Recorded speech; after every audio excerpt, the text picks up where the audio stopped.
Ladies and gentlemen, Miss Sekong will sing a beautiful song.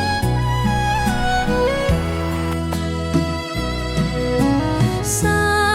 ยนาทีลินลังจากฟ้าแบ่งพระสุธาเป็นซ้ายและขวาสองฝั่งแม่น้ำกันขวางก็บ่สำคัญ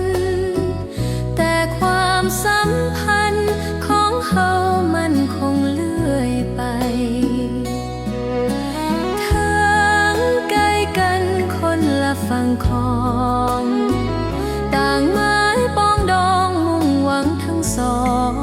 จนได้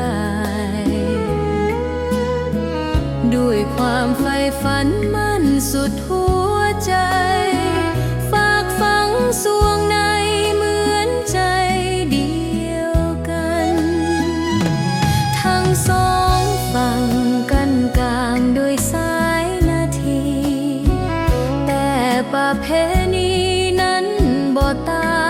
งกันชาติลาวและไทยก่อนนั้นเคยได้สัมพันธ์ร่วมสายโลหิตเดียวกันเพียงน้ำเท่านั้นมากันแบ่งกันขอฟ้าดินช่วยเป็นสักขีโปรดคิดปาณีจงอย่าได้มีวันห่างอย่าให้สัมพันธ์นั้นต้องจืดจางฝากฝังชีวีเนื้อนาทีสองฝั่ง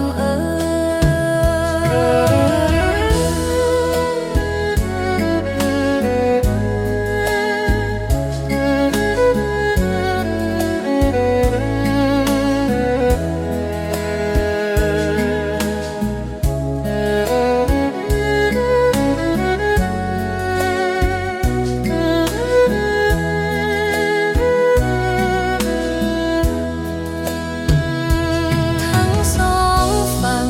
กันกลางด้วยสายนาทีแต่ประเพณีนั้นบ่ต่างกันชาติลาวและไทยก่อนนั้นเคยได้สัมพันธ์ร่วมสายโลหิตเดียวกันเพียงน้ำ